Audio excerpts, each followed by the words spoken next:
¿Alguna vez te has preguntado por qué un obelisco egipcio de 3000 años de antigüedad se alza sobre la plaza de San Pedro? ¿O cómo es que momias de más de 4000 años terminaron en los museos vaticanos?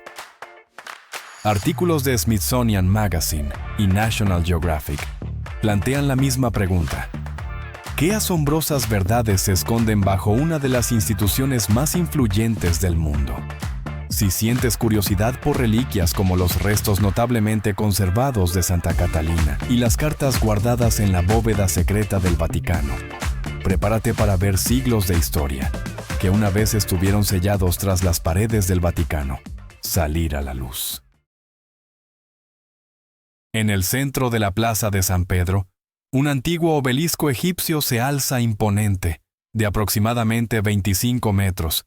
Tiene más de 3000 años, y fue erigido originalmente en Heliópolis por el faraón Ramsés II, para honrar a los dioses y afirmar el poder real.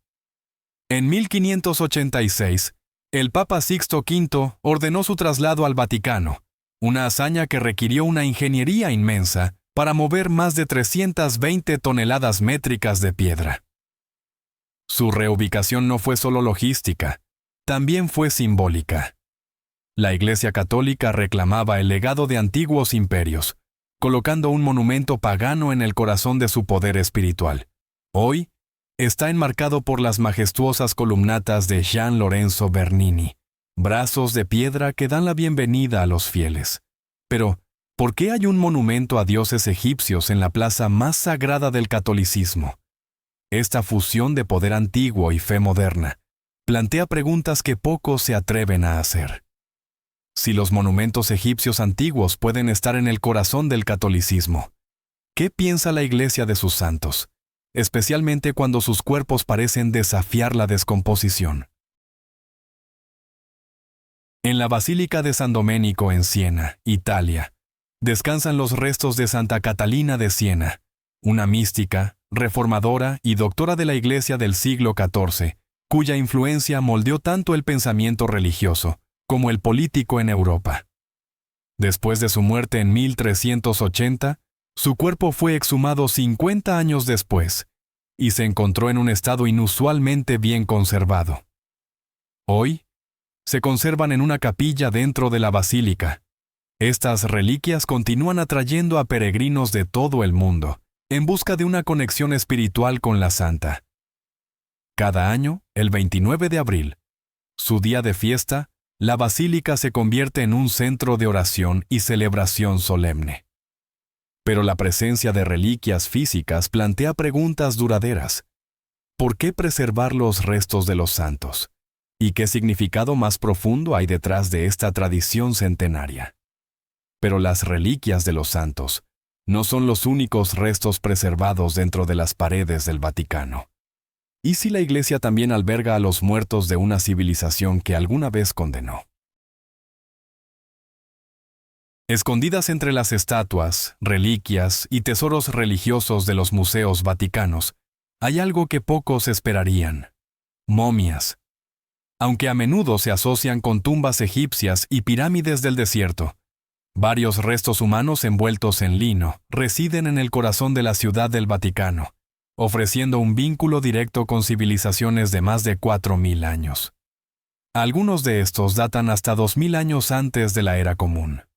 Más que curiosidades arqueológicas, revelan el papel del Vaticano en la ola de egiptología europea, que surgió en los siglos XVIII y XIX. A medida que el interés por el antiguo Egipto se intensificaba en toda Europa, las momias y artefactos sagrados fueron transportados de Egipto a colecciones privadas e institucionales.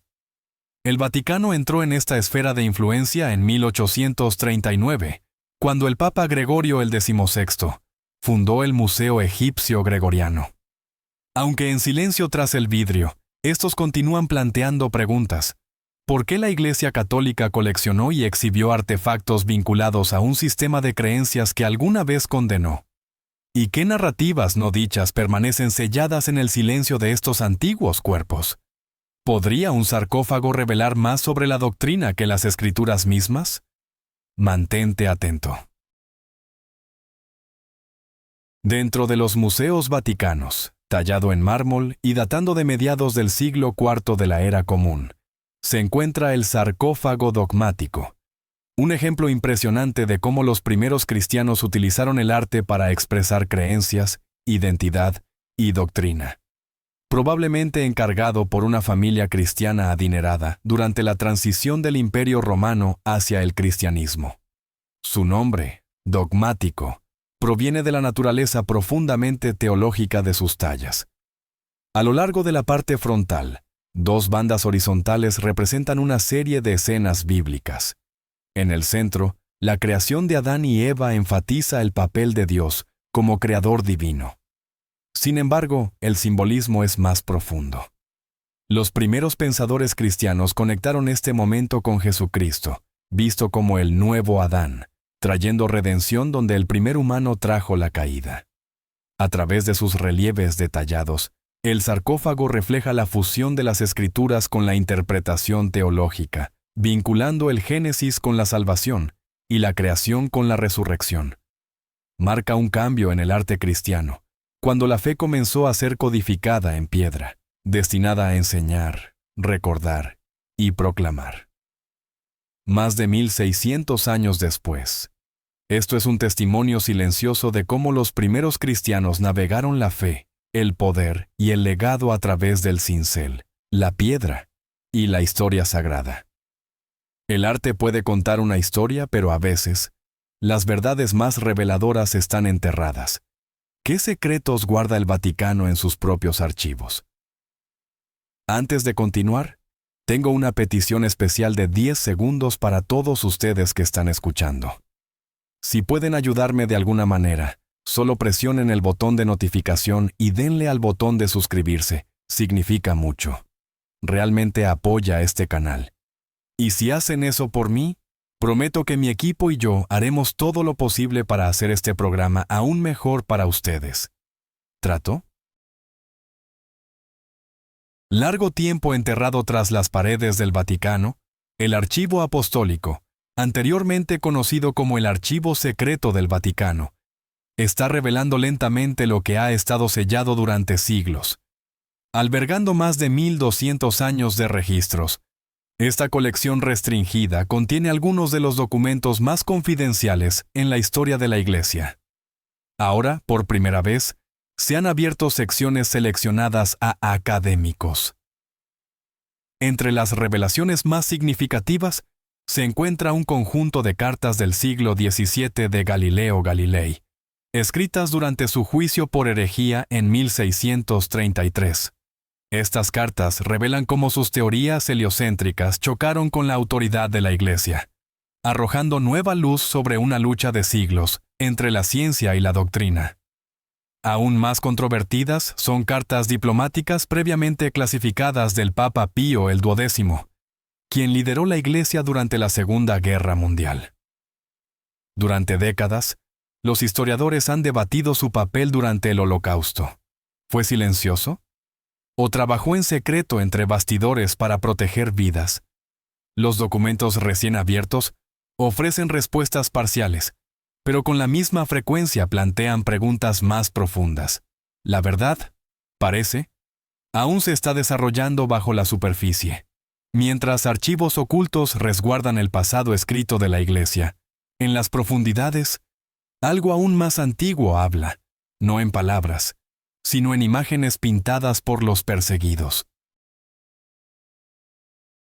Bajo la superficie de la Ciudad del Vaticano, muy por debajo de la grandeza de sus iglesias y museos, se extiende un mundo silencioso tallado en piedra, las catacumbas romanas. Datando desde el siglo II de la Era Común, estos pasadizos subterráneos sirvieron una vez como sagrados lugares de enterramiento para las primeras comunidades cristianas que vivían bajo la sombra de la persecución.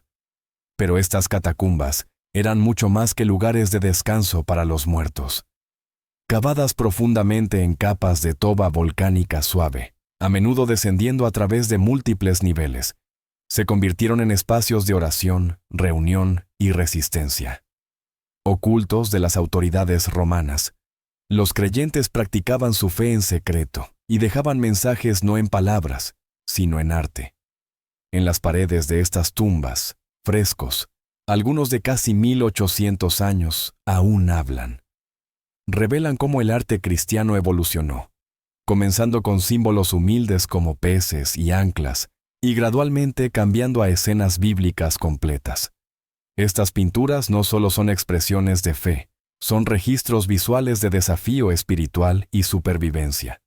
Si tuvieras que arriesgar tu vida para expresar lo que crees, ¿dejarías palabras o una obra de arte que hablara por generaciones? Háznoslo saber en los comentarios a continuación. Bajo el esplendor de la Basílica de San Pedro, escondido a solo unos metros de los pisos de mármol que han recorrido millones, yace un secreto mucho más antiguo que la propia Iglesia: la Necrópolis Vaticana, también conocida como los Scavi. Se extiende varios cientos de metros bajo la colina del Vaticano y fue desenterrada a mediados del siglo XX durante la construcción del estacionamiento de Santa Rosa. Lo que parecía un proyecto rutinario reveló una extensa red de tumbas que datan desde el primer hasta el cuarto siglo de la Era Común, cuando el cristianismo aún estaba prohibido y sus seguidores enterraban a sus muertos en secreto.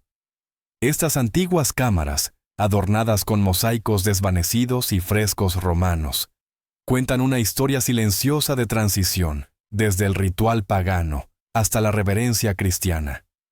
Entre ellas hay tumbas que se cree que incluyen a mártires cristianos tempranos, posiblemente incluso al propio San Pedro. Excavar este espacio sagrado requería precisión quirúrgica.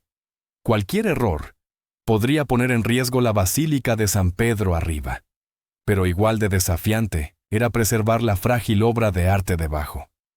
La humedad subterránea amenazaba con borrar siglos de historia, por lo que la dirección de los museos vaticanos desplegó sistemas de conservación de última generación para estabilizar el clima y proteger estas reliquias.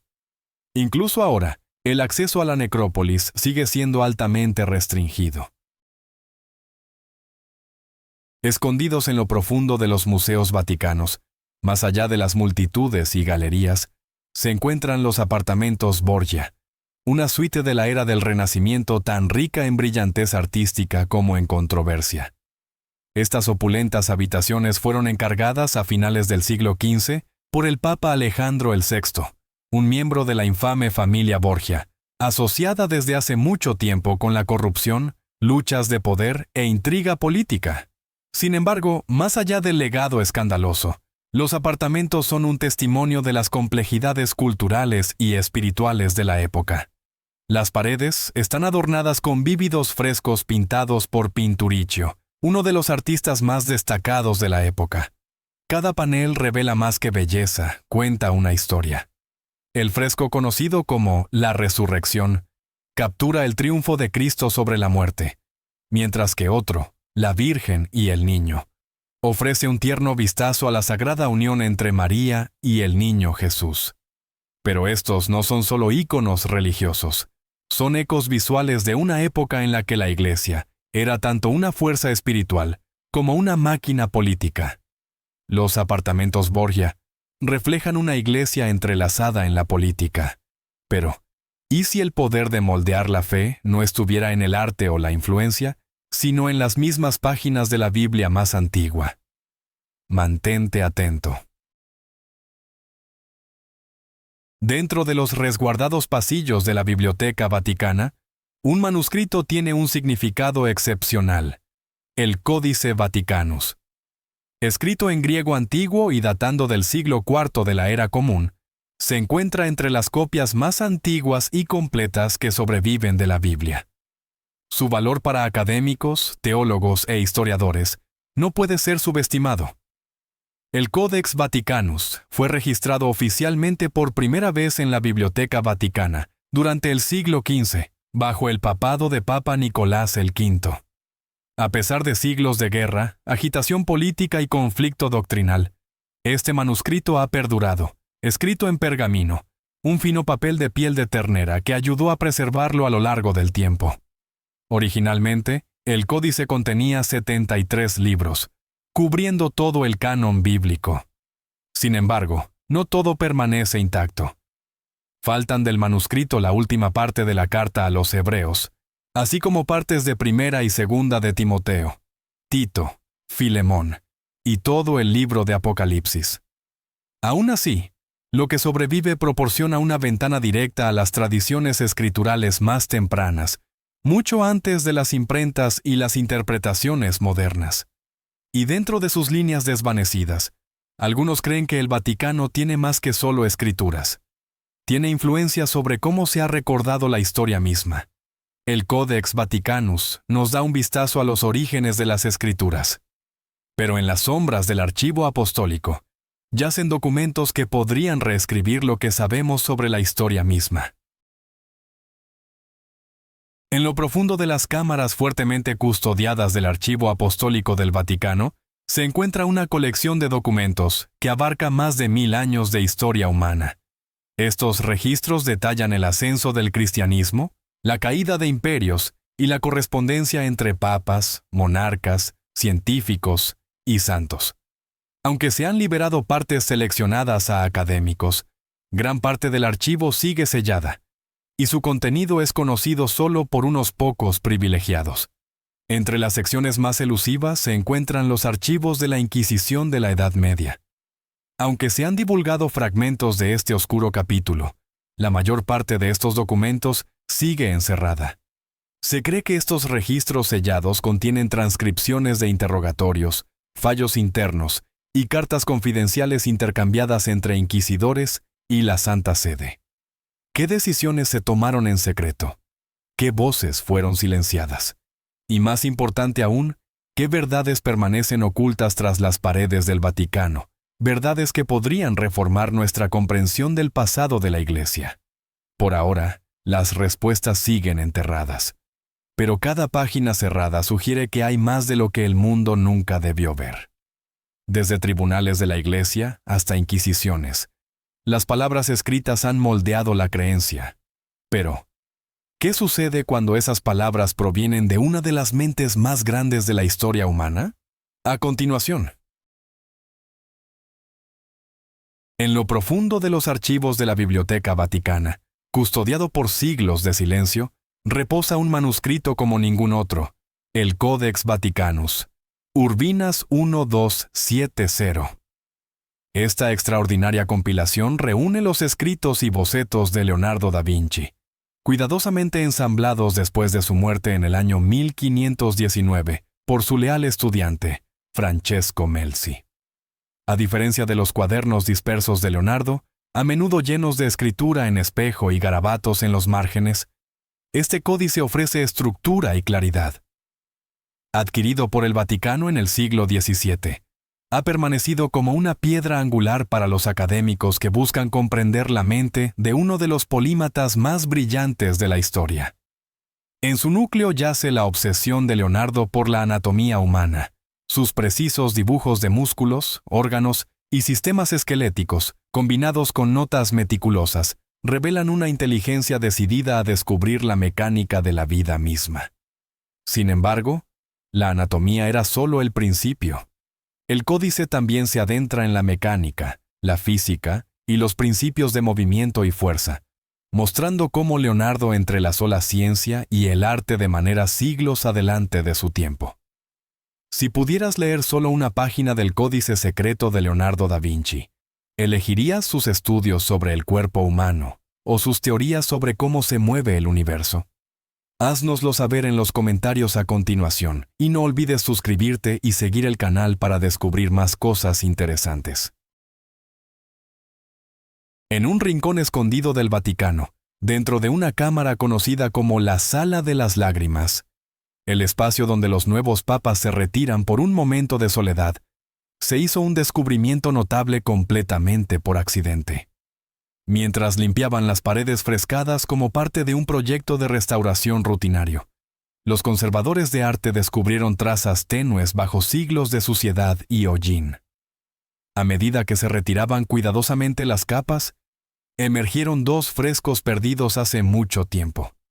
Lo que comenzó como sombras pronto reveló figuras vibrantes, obras que se creen tienen más de 500 años. Pero la verdadera intriga no yace solo en el arte, sino en la pregunta que nadie ha respondido aún. ¿Quién las pintó? Historiadores del arte sugieren ahora que los frescos pueden datar de la cúspide del Renacimiento italiano, colocándolos en la misma época que Miguel Ángel, Rafael y Giovanni Bellini. Algunos expertos creen que la mano detrás del pincel pudo haber sido un estudiante del propio Rafael. Otros sospechan de un artista olvidado que trabajaba en la órbita de Miguel Ángel. Lo que es seguro es que estas obras son ricas en simbolismo, y su ubicación, en lo profundo de una cámara papal reservada para la reflexión privada, solo añade al misterio. Un reciente hallazgo arqueológico en Roma ha suscitado un intenso debate entre historiadores y teólogos por igual. Profundamente bajo una iglesia romana, los investigadores desenterraron fragmentos óseos que creen pueden pertenecer a nada menos que a San Pedro, una figura fundamental en el cristianismo temprano.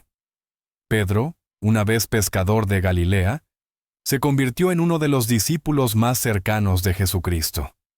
Según textos cristianos primitivos, Jesús lo designó para liderar la incipiente iglesia, sentando las bases para lo que más tarde se convertiría en el papado. Si se autentican, estos restos marcarían uno de los descubrimientos más significativos en la historia cristiana. Los huesos fueron desenterrados durante una cuidadosa excavación bajo una iglesia que se cree data de los primeros años del cristianismo.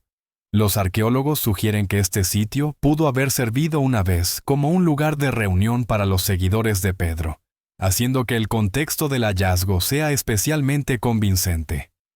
Para verificar la autenticidad de los huesos, los científicos planean usar datación por radiocarbono y otras técnicas forenses para determinar si los restos datan del primer siglo de la Era Común, el período en que se cree que Pedro vivió y fue martirizado en Roma.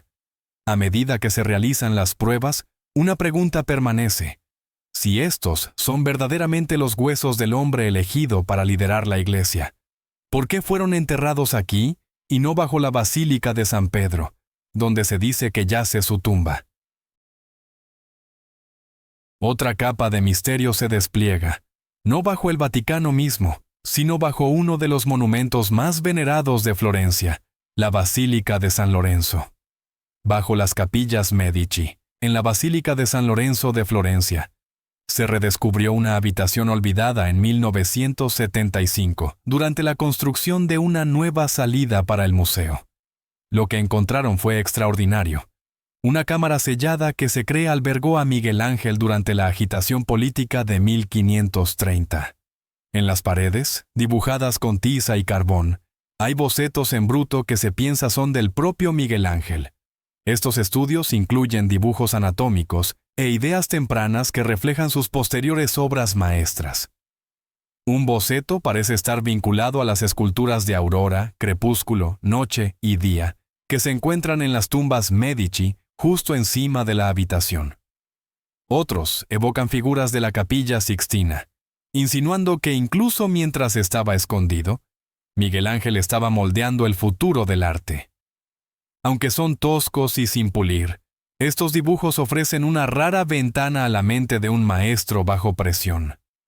Ahora, a medida que la habitación se abre al público, los académicos están regresando para examinar lo que puede ser la obra más personal y reveladora de Miguel Ángel, creada no en la grandeza de una capilla, sino en el silencio de un refugio secreto.